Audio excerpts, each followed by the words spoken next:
Je n'aurais jamais imaginé que ma vie prendrait un tournant aussi dramatique. Je m'appelle Émilie, et voici l'histoire de la manière dont mon monde a basculé en quelques mois.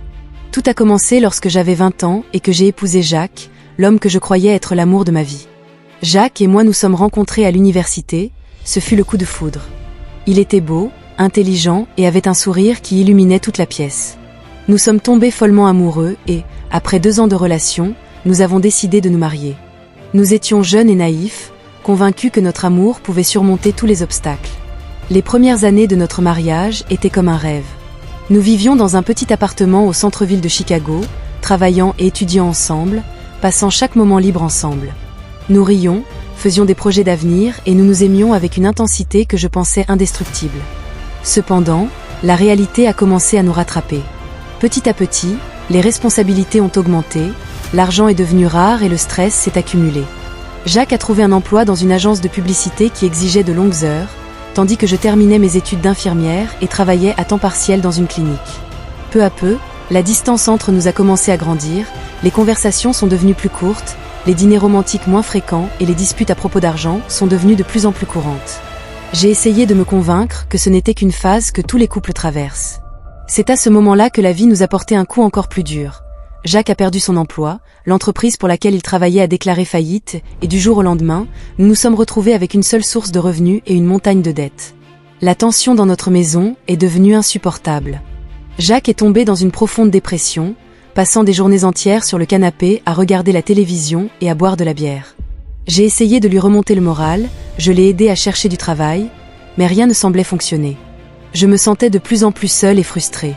C'est à ce moment-là que Jacques a mentionné son père, Robert.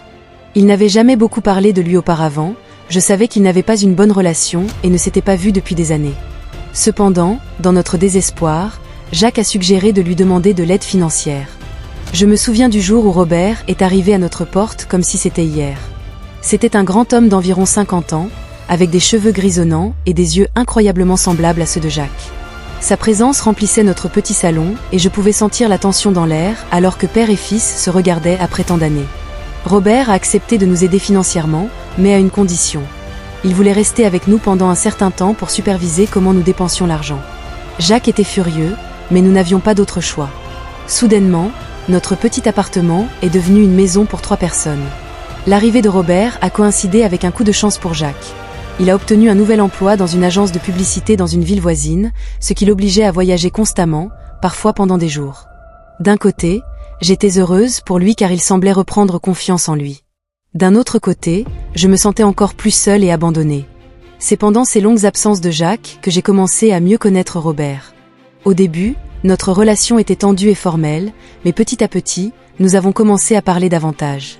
Robert était à l'écoute et, étonnamment, il donnait de bons conseils. Je me suis retrouvée à partager avec lui mes inquiétudes concernant mon mariage, mes rêves frustrés et mes peurs pour l'avenir. Un soir, alors que nous dînions ensemble, Jacques voyageait comme d'habitude. Robert m'a regardé dans les yeux et m'a dit « Émilie, tu es une femme extraordinaire, tu mérites d'être heureuse. » Ces simples mots ont touché quelque chose au plus profond de moi. Pour la première fois depuis longtemps, je me sentais vraiment valorisée. Les jours ont passé et ma relation avec Robert s'est rapprochée. J'ai commencé à remarquer des choses chez lui que j'avais négligées auparavant. Son sens de l'humour, son intelligence, la façon dont ses yeux brillaient quand il parlait de quelque chose qui le passionnait. Je me suis surprise à attendre avec impatience les moments que nous passions ensemble. Pendant ce temps, ma relation avec Jacques se détériorait encore plus. Quand il était à la maison, nous parlions à peine. Il passait la plupart de son temps à travailler sur son ordinateur ou à sortir avec ses nouveaux collègues. J'ai essayé de lui parler plusieurs fois de nos problèmes, mais il trouvait toujours une excuse pour éviter la conversation. C'était pendant l'un des voyages de Jacques que tout a changé. J'ai reçu un appel d'un numéro inconnu. C'était une femme. Sa voix tremblait lorsqu'elle m'a demandé si j'étais la femme de Jacques. Mon cœur s'est serré. Je savais ce qui allait arriver avant qu'elle ne le dise. La femme, en larmes, m'a dit qu'elle avait une liaison avec Jacques depuis 6 mois.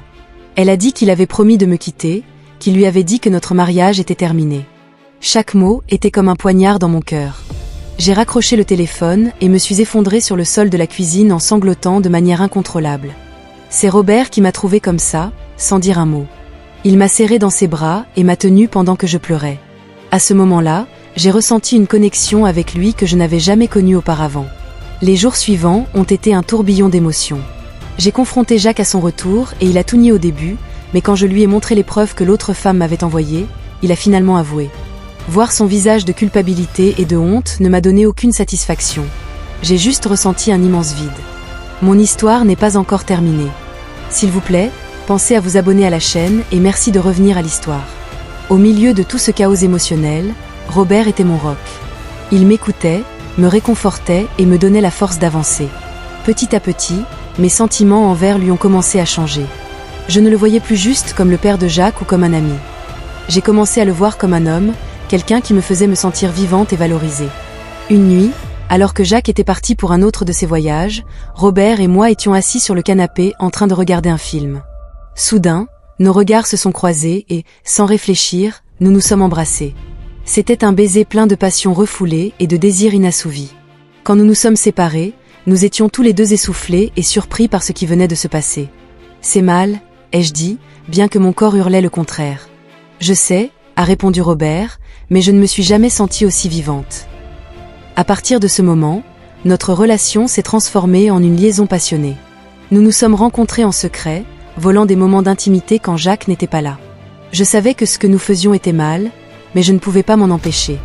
Robert m'a fait me sentir désirée, appréciée et aimée d'une manière que Jacques n'avait pas fait depuis des années. La culpabilité me rongeait de l'intérieur. Chaque fois que je voyais Jacques, j'avais l'impression de porter une pancarte qui criait « infidèle » sur mon front. Mais en même temps, je ne pouvais pas nier mes sentiments pour Robert.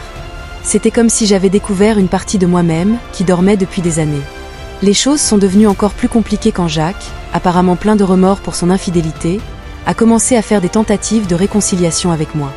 Il m'a apporté des fleurs, m'a invité à dîner, m'a même suggéré d'aller en thérapie de couple. Mais chaque geste ne faisait que me faire sentir plus coupable et confuse.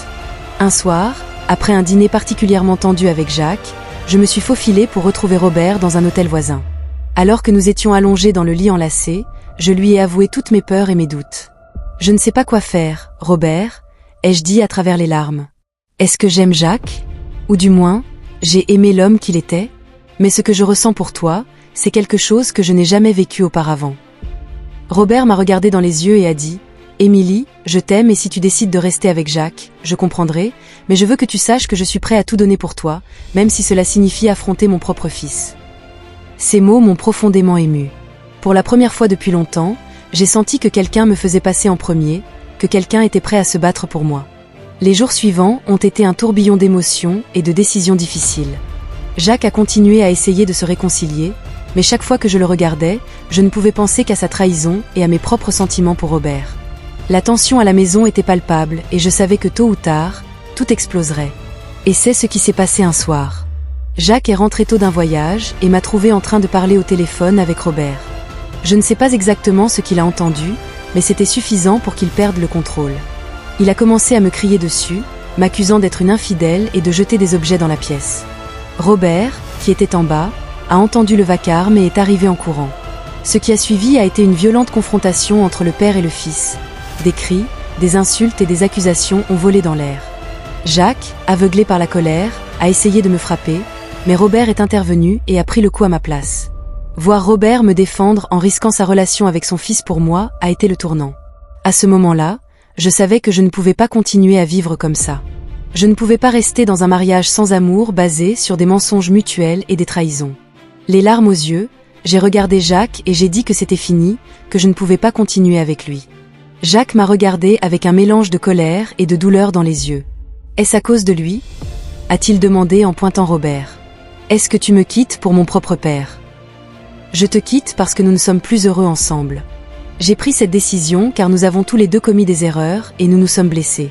Oui, j'aime Robert, mais ce n'est pas la raison pour laquelle je mets fin à notre mariage.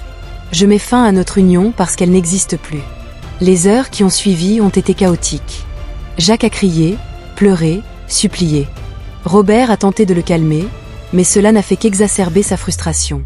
Finalement, j'ai pris une décision radicale. J'ai emballé quelques affaires dans une valise et je suis sortie, laissant derrière moi des années de ma vie et un mariage qui s'était effondré. Robert m'a suivi. Nous sommes montés dans sa voiture et avons roulé sans but pendant des heures. Après tout ce qui s'était passé, nous nous sommes finalement arrêtés dans un petit motel à la périphérie de la ville. Cette nuit-là, alors que nous étions allongés dans le lit du motel, Robert a pris ma main et a dit « Émilie, je sais que ce n'est pas facile. Je sais qu'il y a beaucoup de douleur et de confusion, mais je veux que tu saches que je suis là pour toi, quoi qu'il arrive. Si tu veux essayer cela avec moi, je suis prêt à tout donner, mais si tu as besoin de temps et d'espace, je comprendrai. » Ces mots m'ont profondément touchée. Pour la première fois depuis longtemps, j'ai ressenti que quelqu'un me voyait vraiment, m'appréciait et me respectait en tant que personne, pas seulement en tant qu'épouse ou amante.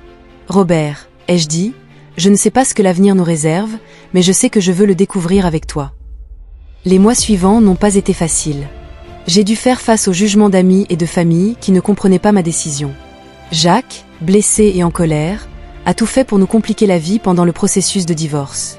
Il y a eu des moments où j'ai douté de ma décision, lorsque la culpabilité menaçait de me consumer. Mais Robert était à mes côtés à chaque étape. Il m'a soutenue lorsque j'ai dû déménager et repartir de zéro. Il m'a encouragée quand j'ai trouvé un nouvel emploi d'infirmière dans un hôpital. Il me tenait dans ses bras lorsque les nuits étaient longues et les souvenirs douloureux. Petit à petit, nous avons commencé à construire une vie ensemble. Ce n'était pas facile. La différence d'âge était parfois un défi, et nous avons dû apprendre à communiquer et à nous faire confiance d'une manière que nous n'avions jamais connue auparavant. Il y a eu des moments difficiles, bien sûr. La première fois que nous avons croisé Jacques en public, c'était incroyablement gênant. Les regards désapprobateurs de certaines de nos connaissances étaient difficiles à ignorer. Parfois, dans le calme de la nuit, je me demandais si j'avais pris la bonne décision. Mais ensuite, je regardais Robert, je voyais l'amour dans ses yeux, je ressentais la chaleur de son étreinte. Et je savais que j'avais trouvé quelque chose de spécial, quelque chose pour lequel il valait la peine de se battre. Des années plus tard, je peux regarder en arrière et voir comment cette période tumultueuse de ma vie m'a mené là où je suis aujourd'hui. Robert et moi sommes toujours ensemble, plus forts que jamais. Nous avons appris à affronter les défis ensemble, à communiquer ouvertement et à apprécier chaque instant. Jacques a finalement trouvé la paix et le pardon. Bien que notre relation ne soit plus jamais la même, nous avons réussi à atteindre un lieu de respect mutuel. Il a même commencé à reconstruire sa relation avec Robert, quelque chose que je n'aurais jamais pensé possible.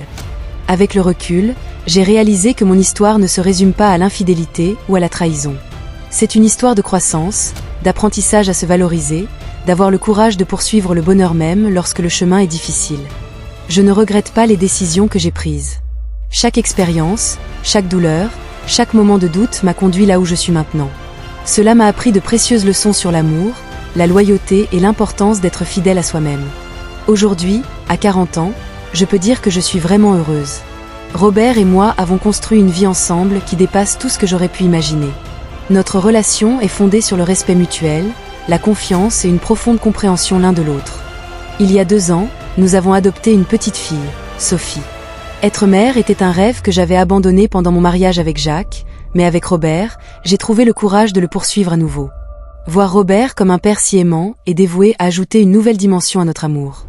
Notre vie n'est pas parfaite, bien sûr. Nous sommes toujours confrontés à des défis. La différence d'âge se fait parfois sentir, surtout quand il s'agit d'élever Sophie. Il y a des moments où nos perspectives diffèrent en raison de nos expériences de vie différentes, mais nous avons appris à voir ces différences comme une force, pas un obstacle. Jacques fait toujours partie de notre vie, bien que d'une manière très différente de ce que j'avais imaginé. Au fil du temps, la douleur et la colère se sont estompées, laissant place à une relation cordiale. Il est même devenu une sorte d'oncle pour Sophie, quelque chose qui me remplit d'un étrange mélange de gratitude et de nostalgie. Il y a quelques mois, nous avons rencontré Jacques au parc. Il était avec sa nouvelle petite amie, une femme charmante qui semble vraiment le rendre heureux. Alors que nous regardions Sophie jouer sur les balançoires, Jacques s'est approché de moi et a dit quelque chose que je n'oublierai jamais. « Émilie, je sais que notre histoire ne s'est pas terminée comme nous l'espérions, mais je veux que tu saches que je suis reconnaissant pour les années que nous avons partagées, pour les leçons que nous avons apprises ensemble, et oui, même pour la façon dont tout cela s'est terminé, parce que cela nous a conduits là où nous sommes maintenant. Et je pense que nous sommes tous les deux là où nous sommes censés être. » Ces mots m'ont profondément ému. J'ai réalisé que malgré toute la douleur et la confusion, nos expériences nous avaient conduits à un lieu de compréhension et de pardon que je n'aurais jamais cru possible. Cette nuit-là, alors que Robert et moi mettions Sophie au lit, je me suis retrouvée à réfléchir à l'incroyable voyage qu'a été ma vie, depuis la jeune femme naïve qui s'est mariée à 20 ans jusqu'à la femme blessée et confuse qui est tombée amoureuse du père de son mari, jusqu'à la personne que je suis aujourd'hui, une femme forte, sûre d'elle et profondément aimée. J'ai regardé Robert, avec un peu plus de cheveux gris, mais avec les mêmes yeux chaleureux qui m'ont captivée il y a des années, et j'ai ressenti une vague d'amour et de gratitude. À quoi penses-tu ? A-t-il demandé en remarquant mon regard pensif. J'ai répondu en évoquant tout ce que nous avons traversé pour arriver ici. Robert a pris ma main et l'a embrassée doucement. Chaque instant en valait la peine, a-t-il dit, parce que cela nous a amenés ici, à ce moment avec toi et Sophie. Et il avait raison.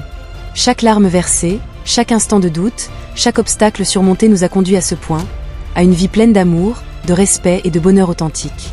Mon histoire est un témoignage que l'amour peut émerger dans les endroits les plus inattendus, que le bonheur nécessite parfois de prendre des décisions difficiles et que le pardon, tant envers les autres qu'envers soi-même, est le chemin vers la vraie liberté. Je ne sais pas ce que l'avenir me réserve, mais je sais que, quoi qu'il arrive, je ferai face à chaque défi avec la force et la sagesse que j'ai acquises tout au long de ce voyage, et je le ferai avec Robert à mes côtés, avec Sophie dans nos cœurs et avec la certitude que, malgré tous les rebondissements, j'ai trouvé ma vraie maison. Alors que j'écris ces mots, je ressens une paix profonde. Ma vie n'a pas été facile et elle n'a certainement pas suivi le chemin que j'avais imaginé, mais chaque expérience, chaque décision m'a façonné en la personne que je suis aujourd'hui, une personne dont je suis fière. Parfois, quand je regarde Robert dormir à mes côtés ou quand je vois Sophie rire en jouant dans le jardin, je ressens une vague d'émotions si intense qu'elle me coupe le souffle. C'est dans ces moments-là que je réalise que toute la douleur, la confusion et les larmes en valaient la peine, parce que cela m'a conduit ici, à ce moment, à cette vie qui, bien qu'imparfaite, est profondément belle dans son authenticité. Et donc, alors que je ferme ce chapitre de mon histoire, je me sens excitée pour ce qui va arriver. Parce que si j'ai appris quelque chose de tout cela, c'est que la vie a toujours des surprises en réserve. Et je suis prête à les affronter tout avec amour dans mon cœur et espoir dans mes yeux. C'est mon histoire. Une histoire d'amour, de trahison, de pardon et de rédemption. Une histoire qui me rappelle chaque jour que le véritable amour, l'amour qui vous voit pour qui vous êtes vraiment, l'amour qui défie les attentes, est possible. Parfois, vous le trouvez dans l'endroit le plus inattendu.